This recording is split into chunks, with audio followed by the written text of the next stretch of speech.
Hello, this is Matt on the Moon Lambo channel. Ripple's fair notice defense is in serious trouble if the SEC gets its way, and today the SEC filed a new document to the court making its case that the judge should absolutely reject Ripple's fair notice defense. In fact, this was highlighted within the last probably couple hours or so by attorney James Filan, who is a member of the XRP community, and he shared this document and wrote the following. So this is all still developing here. The SEC has filed a letter of supplemental authority in further support of its motion to strike the fair notice defense. And I'll tell you what, I'm going to absolutely rip this concept to shreds in this video. That's my intent anyway. You guys let me know in the comment section below if I did aight or not aight. But that is my intent. I do want to be clear at the outset, though, I do not have a legal or financial background of any kind. I am not offering legal or financial advice, and you definitely should not buy or sell anything because of anything that I say or write.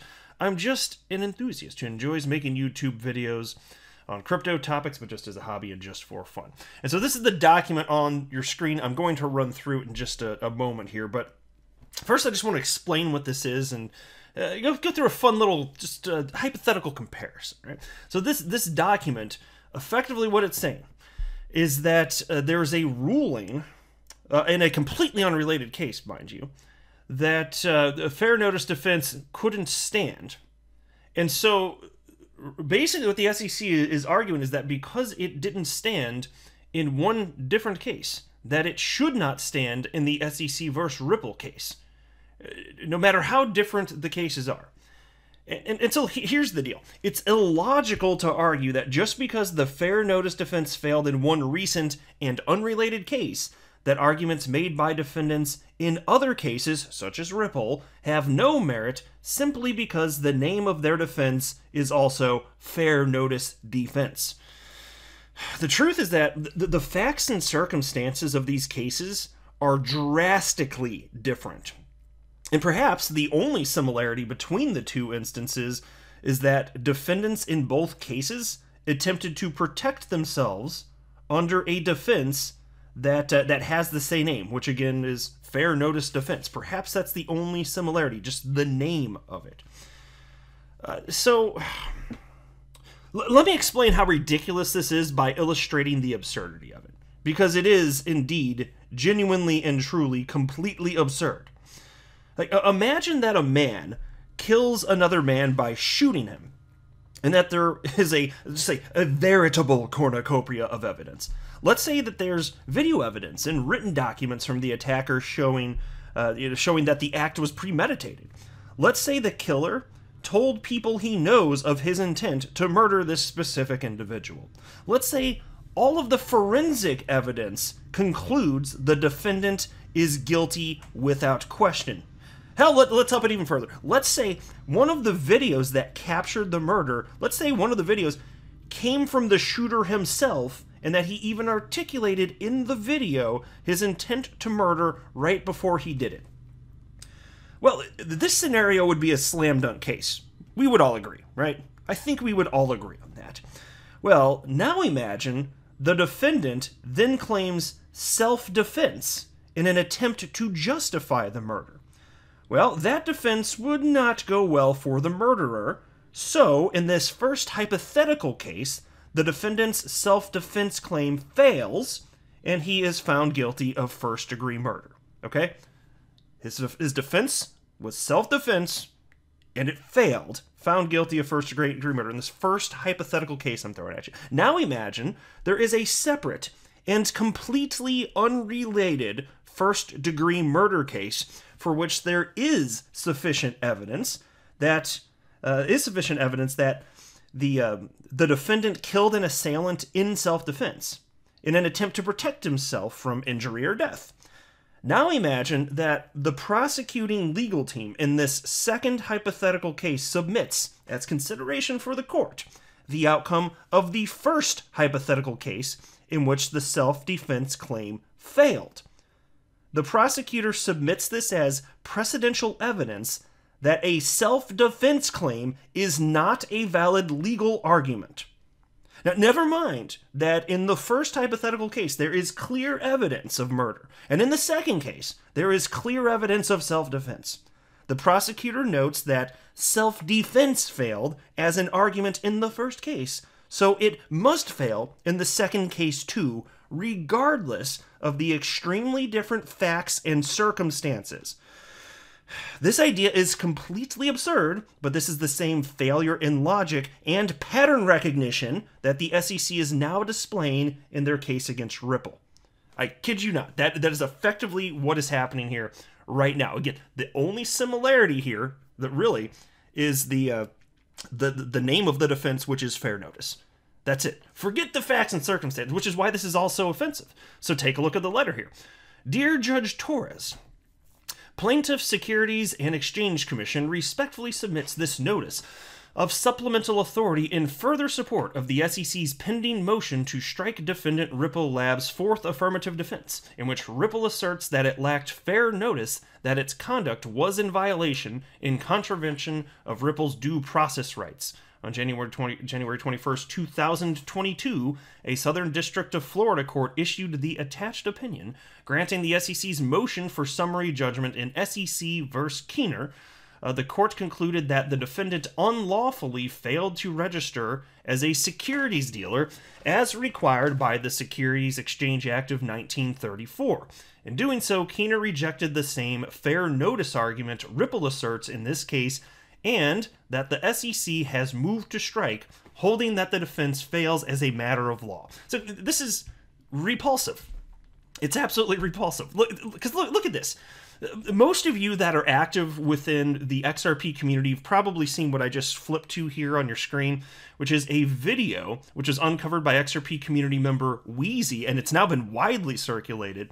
But Wheezy, who is at Nerd Nation Unbox, uncovered this clip well, actually it was an entire speech, but he condensed it down to this clip, which is the most relevant portion from, I think it was August of 2018, in which then SEC Chairman Jay Clayton says the following. And this is a quote. I transcribed this. Jay Clayton said this, and so mind you, I should set this up properly. Bill Hinman gave us an Ethereum free pass speech June 14th, 2018, so this is about 2.5 months after that. It was at if memory serves, the tail end of August of 2018, all right? And so Jay Clayton, speaking publicly here, says the following.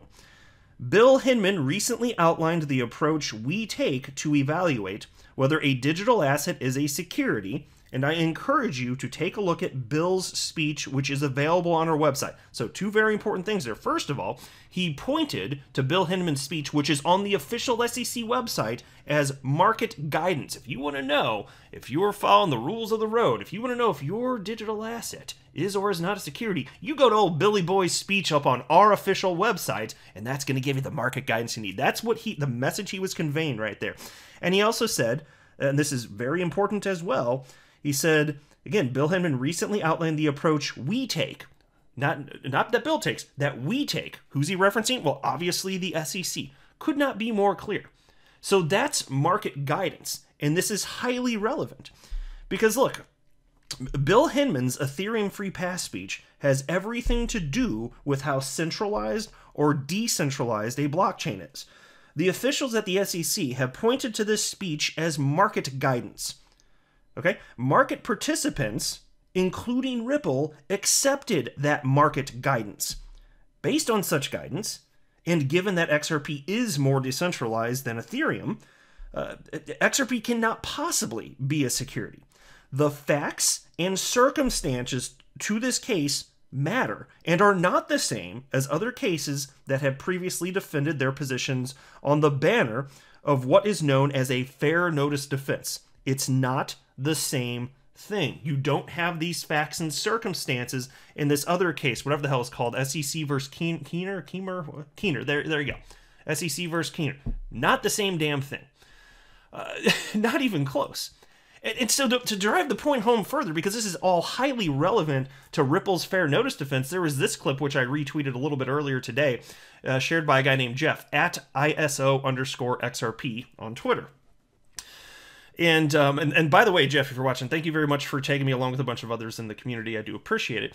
And he wrote here, and there's a video clip, 2 minutes and 20 seconds. He wrote 2 minutes and 20 seconds of the SEC directing everyone to the SEC website to watch the Bill Hinman speech for guidance on crypto. And it's true. There's a bunch of people in it, from Hester Peirce, who is a commissioner, Robert Jackson, Commissioner Jay Clayton, former SEC chair, SEC current chair, a supreme leader and a dictator, actually, Kim Jong-Gary, talking about this back before he was chair, all pointing to the Bill Hinman speech, all of them. It goes on for 2 minutes and 20 seconds here. If you're Ripple, don't you think that, if they're all pointing you to this direction, and then if you go through the facts and circumstances of the specific case, compare it to Ether, which is what is what the SEC is saying to look at, don't you think it's kind of reasonable to assume that you're doing everything A-okay? Especially after all these years of the SEC not coming after you, operating in broad daylight. They're having meetings with SEC officials. Everything's fine. No warning whatsoever. Other market participants, including Coinbase, decided to list XRP after contacting the SEC to make sure it was okay. Don't you think that if they were doing something wrong, they didn't get fair notice from the SEC? Don't you think that's a pretty reasonable argument? Because I sure as hell do. Really grinds my gears, folks. Really grinds my gears. And so then somebody responded to James K. Filan, the attorney who shared this document just a couple hours ago, because this is brand new and developing here. Somebody named Ermac wrote, expecting John Deaton to file a supplemental motion adding 3 videos for the judges to see what the ex-chairman or Robert Jackson, etc. have misguided the market, and how this has affected the people holding the token across the world secondary to lack of liquidity. And so I can appreciate how, now that John Deaton's involved in the case, I can appreciate how members of the community want all sorts of things done. They want them to do everything, right? I understand. I get the perspective. We all see this evidence. We want the judge to know it. I get the sentiment, and I think we all share that. But the reality is that although John does have a crucial influence in this case, it only has certain powers. Because, John Deaton is not representing any actual defendants. So, take a look at this. So, here's what John Deaton wrote in response to that. And this is he wrote this probably less than an hour ago. He wrote, I'm amicus counsel, not a party to the case. I can't just file anything as I choose. I must be asked by the court or seek permission. Judge Torres hasn't ruled on the motion to strike the fair notice defense yet, and expert depositions are ongoing with the discovery issues. And so, look, it makes total sense, and that's in line with what I would have expected to hear from him. And I understand, though, we've all seen these videos. It gets everybody really upset because we can see the level of dishonesty. We can see how the SEC does not show interest in protecting the investors it's sworn to protect. We all see this. And the evidence is so crystal clear that there's all sorts of misdirection from the SEC itself, from the officials at the highest levels. Quite literally, the 2 different chair people with the SEC. Couldn't be more obvious. I get it. Trust me, I'm feeling the same things you guys are feeling on this. We have to be patient. This is how the judicial system works. I'm optimistic that justice shall be done. We just have to wait and see. And in the meantime, all we can do is keep sharing all of the information publicly, continue to discuss it and scream from the rooftops, hey, media, this isn't right. Please spread the word. And some media has picked it up, including Fox Business Network. So I'm thankful for that at the bare minimum here. Oh, man. Hard to believe this is real. And these asshats at the SEC, my gosh, because again, they're not stupid, they're just not good. They're just not good people. There's no way they could possibly, if they're being honest, there's no way they could believe that filing this as supplementary evidence, this recent ruling, which is unrelated to the Ripple case in any way other than the name fair notice, there's no way they could believe that makes logical sense. Because it's not logical, folks. Because it's not logical, that's why. So much asshattery. I'm not a financial advisor. You should not buy or sell anything because of anything that I say or write. That would be a very, very, very bad idea. Until next time, to the moon, Lambo.